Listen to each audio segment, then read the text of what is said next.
you're ready to die for me? It's the job.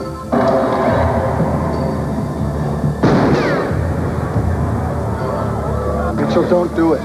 It's not worth it. No freak is gonna run me off stage. So if she doesn't sing, she's dead anyway. Bodyguard's the story of two world-class professionals. He does what he does better than anybody else in the world. She does what she does better than anybody else in the world. She is a rock singer. He's a bodyguard. You don't look like a bodyguard. This is my disguise. Well, his timing's good. And they're from such different worlds that you just know there's going to be friction. And that's the basis of the story. How do these two people come not only to tolerate each other, but to respect each other, and in the end to have a kind of love for each other?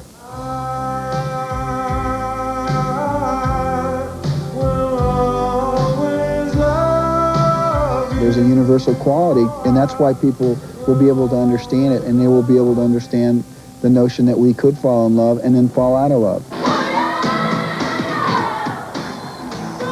Bodyguard represents an action movie for me, but it's pretty long on narrative, which fits into my pattern of movies.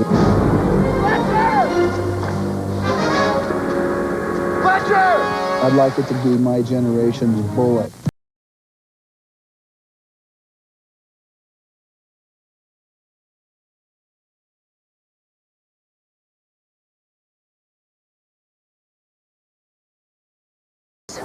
A positive film role for a woman. It's a strong role. It's not weak, but yet it's sensitive and it's vulnerable. I don't really need to look very much further. From what my perspective, it was a great role for her, and so that's why I chose to wait. We've postponed this movie a year to wait for her. Well, he just said, I want you to do this role, and you should do this role because it's a great role for you, and you should just do it.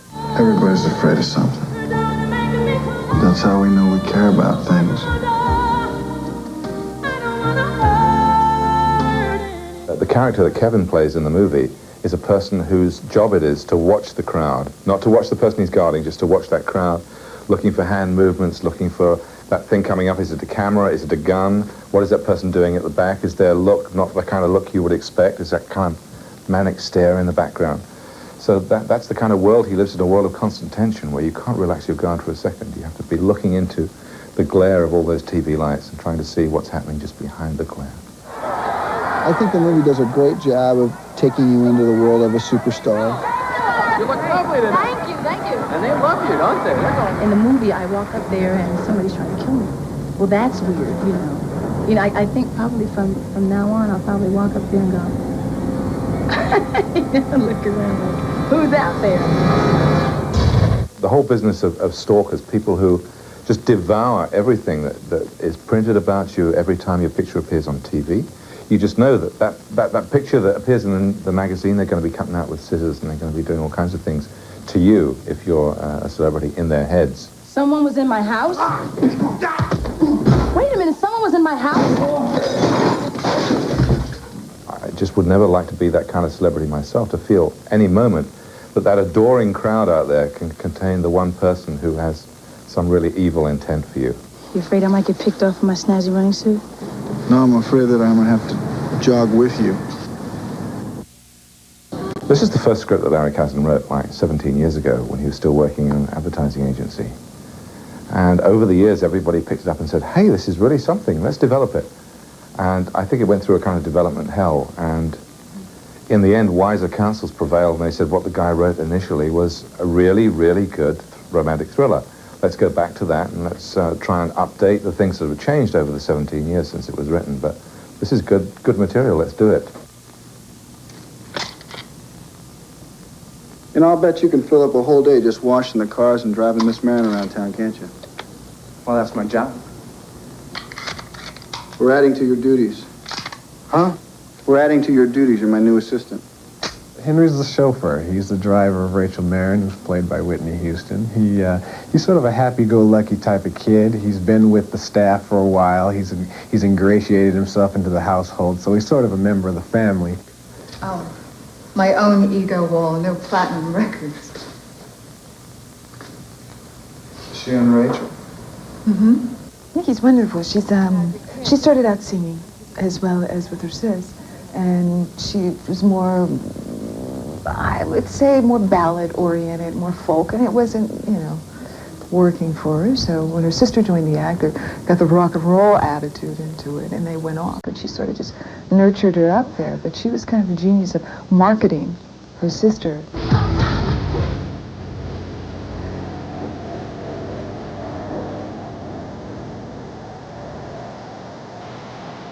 We having a communications problem here. What?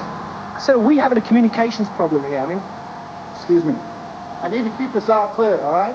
Cy is in it for the lifestyle. He loves that lifestyle, the LA, the lifestyle. He loves being the one that everyone has to go to first to talk to Rachel. That's a big thrill for him, because I think he really does love Rachel.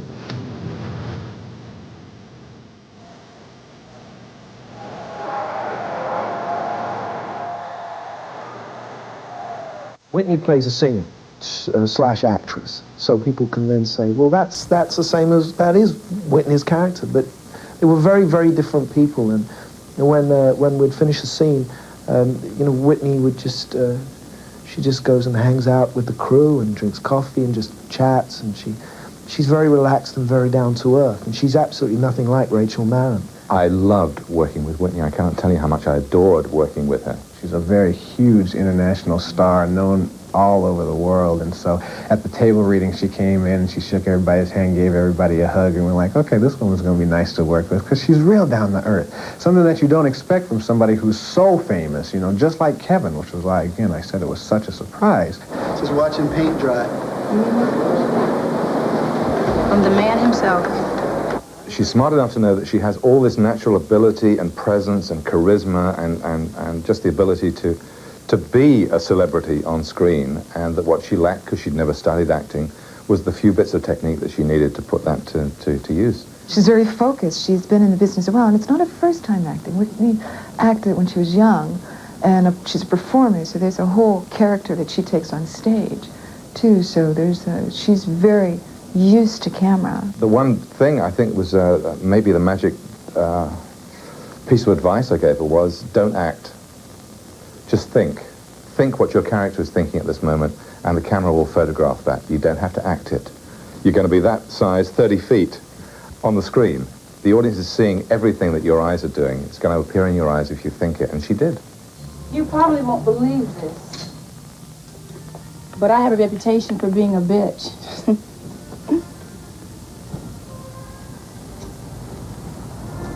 I didn't used to be, but you get known for being a certain way, a way people think you are, and pretty soon, you get like that. Guess you can't help it. I just felt like, you know, I'm gonna do this job, I'm gonna give it the best thing I got, you know, I'm gonna give it all I got, and let's see what happens, you know. I tried not to be overwhelmed, you know, because then it becomes hard to do what you have to do and to do a really good job at it, you know. If I'd have tripped on, God, I'm doing a movie with Kevin Costner, you know, this is going to be, you know, God, you know, ooh, I didn't want to get into that. I just wanted to do the best that I could and be as comfortable as possible. The only thing I can figure is for you to take me out. Yeah. That's what I was wondering. You know? I mean, what do you think? Only if you want to. Only if you want to. Kevin just sort of has that thing, doesn't he? I was shocked in JFK when he has like the 2-minute love scene with Sissy, and you're still going, how does a man do it? That's Kevin. That's what he's made take off. It's like that quiet sensuality. One of the joys of working with Kevin is it's like people used to describe working with Robert Mitchum. That he'd be there in front of the camera, and apparently you were standing right by the camera, you looked at him, he wasn't doing anything, and people would come up to him and say, well, could you give a little more in this? I mean, you didn't seem to be doing anything. Then the next day they'd see the dailies of what they'd shot, and they'd say, my God, what a performance. It's all there. It's all on the screen. Kevin is the same. He's so good at doing what the best movie actors do, which is internalize the whole thing and just let the audience find it there. That you can put that face as a landscape on the screen, and the tiniest movements of the eyes or the mouth will give you exactly what's in that character. Your kind of place? Yeah, Your kind of music? absolutely. You figure no one can get by you here, huh? If someone's willing to swap his life for a kill, nothing can stop them, Rachel. Great. What do I need you for? You might get me instead. Kevin hung out, I know, with a lot of bodyguards. I know he's a great friend of President Bush. And, you know, occasionally I'm sure he would be taking in the kind of body language of the Secret Service people around the president. And the character that Kevin plays is an ex-Secret Service man, so that was actor's research as far as he was concerned. It was 2 years with Carter, 4 with Reagan. Reagan got shot. Not on my shift. It's a sophisticated job, but, you know, there's some obvious things that, you know, that exist with being a bodyguard. And one is you don't look at the client, you know. I mean, a lot of times you see some bodyguards and they're in love with their client. They're adoring them, looking at them. But, you know, your job is to be somewhere else. It's a quiet focus. You know, your job is to blend in, to not stand out.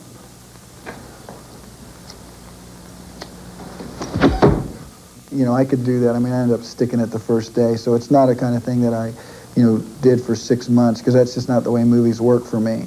Mm-hmm. You know, if it was something I thought I would have trouble with, then I would have worked 6 months for it. But throwing rocks and dirt clods is something I've done my whole life, so throwing a knife was going to work. Well, if I can reveal a trick of the trade, not all of those knives that hit the mark are thrown by Kevin. There is several shots in which you see Kevin throw the knife, and several shots in which you see the knife hitting the post, and just one shot where you see from the back that the knife actually hits, and you see the guy throwing it. And that's someone with a Kevin look-alike haircut from the back. Oh, shouldn't have said that.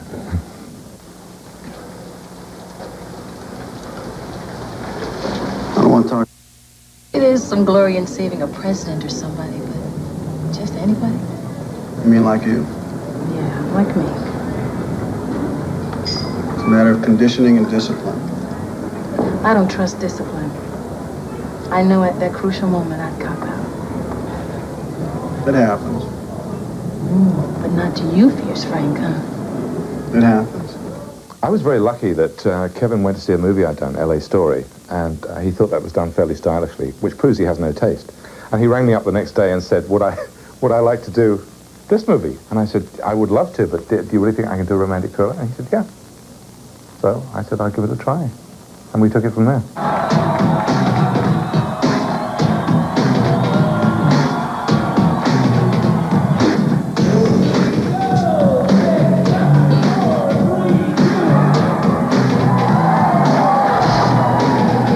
Hollywood is the worst place in the world to film. That sounds like a paradox, but in fact, Hollywood is full of directors and actors and producers, and they all value their privacy. And the very places you want to film are the places they want to keep most private. So getting into all these mansions was a real big deal. I was in houses that were outrageous, that small countries could have been bought with the money it took to buy these houses.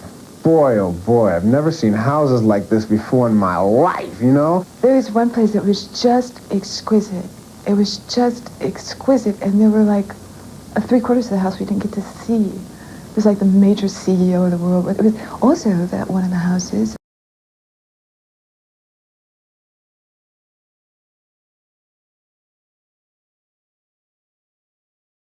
The same house Coppola. And it's beautiful, and it's just this huge you'll see when they come zooming in on this huge, gorgeous terracotta mansion. Kevin took me on a little tour of it my first day, and he was, you know, showing me around, and he said, you know, such and such and such, you know, and I guess, you know, William Randolph Hearst built this house, and I was like, whoa, you know, this is incredible. It's incredible. Those houses, I can't imagine the upkeep on them. They must be incredible, you know. And oftentimes you get there, and there's like only 2 people live here. How is that possible? You have like 18,000 bedrooms, only 2 people live here. I can move my whole family, and y'all wouldn't even notice. People do not want a film crew turning up on their doorstep because they know what film crews do. You know, oops, there goes another lamp. Oops, there goes a statue. So it was really difficult persuading people that we should get into these houses and to let us film there. We were walking in, but there were moments where we couldn't. They made us put little footies on our feet. So we didn't, to walk on Earth, we had to put little footies on our feet, and we're like, okay, and you had to sit. You just felt like, okay, really nice. I want to go home now. The sets, more than anything else, I think impressed me. Just the fact that we were shooting in these incredible locations. They really pulled out all the stops for this picture, definitely. I love creating that flashy world around pop stars where it's very difficult to judge sometimes which is the real person and which is the image, where they go in and out of electronic images, and I just love that kind of texture. It was sort of like shooting a big Gandhi, you know? All these people showing up, you know, and there's people all over the place, and orchestrating shots like that are really difficult at times because you have a lot of people, but it was definitely fun getting a chance to shoot these intimate scenes with Kevin, and then 2 days later shooting a scene with 1,000 extras or 1,500 extras outside the Pantages Theater for the Academy Awards. It was great. It was really great. Look, Frank, I know what you're saying, all right? You got a job to do here. But you gotta understand that Rachel has a job to do too. And that's what she's doing, Frank. Out there. I mean, look, she's so hot right now. This is her time. If she doesn't get out there, she's dead. You know, forget the crazy death threats. If she doesn't sing, she's dead anyway.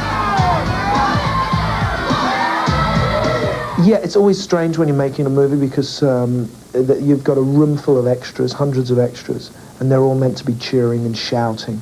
But of course we're shooting some dialogue on the side of the stage, the scene with myself and Kevin.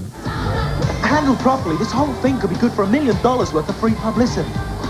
One word. Yeah, well, it could One clinch you word, the nomination. okay? One word in print about this, Yeah, about okay, anything. okay. Of course all the extras then have to jump up and down but have no sound coming out of their mouths. It's called pantomiming.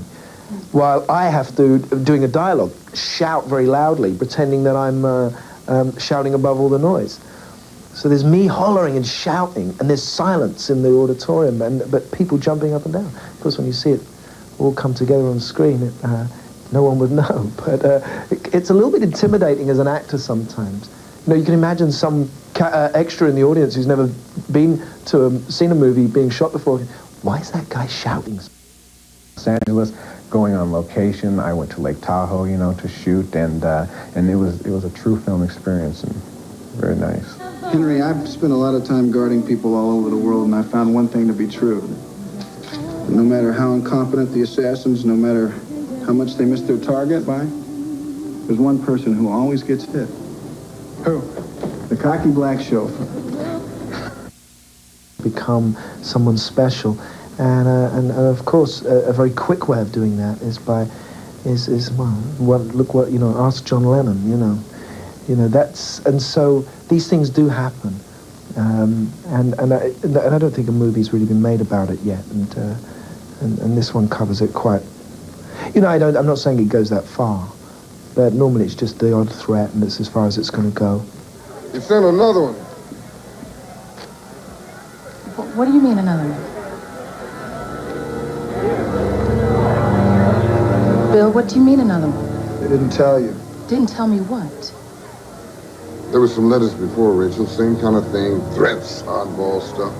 We didn't want to worry you, sweetheart. And somebody got into the house. Someone was in my house? Okay, let's not get hysterical, Bill. We should get her Wait a minute, someone was in my house? Yeah, it was weeks while ago. Fletcher You're was out of there? town. Fletcher's okay. The house is like Fort Knox. I mean, right, Frank? We should get her out of here right I mean, now. there's no way anyone could... Just wait. No Rachel, way anyone Rachel, could calm what? down. Everybody calm down. Sigh. Let's just see how she is, okay? If you told me that somebody just sent me a letter and they said, Whitney, they're going to kill you, and you step out on this stage, I'd have to think a couple of times about that and say, well, Whitney, do you really want to do this show? I think everyone who's been in the business has had like at least one experience of maybe a letter or something that, if not, quite often is directed at the spouse or something like that, which seems to be a favorite. I've had someone write me a letter, you know, and somehow it got to me, you know, and said they were going to like shoot me in the last couple of seconds of my show, and they weren't going to miss, you know. To me, I don't know. If you want me, you're going to get me. You're going to kill me, you're going to kill me, you know. You don't have to threaten me to tell me you're going to kill me. If somebody wants you, they're going to get you. I don't walk around in fear. And so, you know, my first instinct, maybe I'm still gullible, is that, you know, no one, you know, really wants to hurt me, that sometimes people get so excited that they can't really control themselves. And, you know, I have to make decisions about who's who, you know, and kind of quick. And, you know, I don't handle it perfectly, but I try. But you have bodyguards. You have people that are able to sense that can look at crowds and look at people and know who looks suspicious, who they have to remove. You know, they know that. It's something that's really not my job, you know, to do that. That's why you have to have people around you that know that it's their expertise. Rachel, I don't want to get confused about what I'm doing here. I'm not confused. You pay me to protect you. That's what I do. Then what is it? I'm afraid of not being there. Well, that's all the time we have to tell you about The Bodyguard. Hope you enjoy the film. Please come and see it.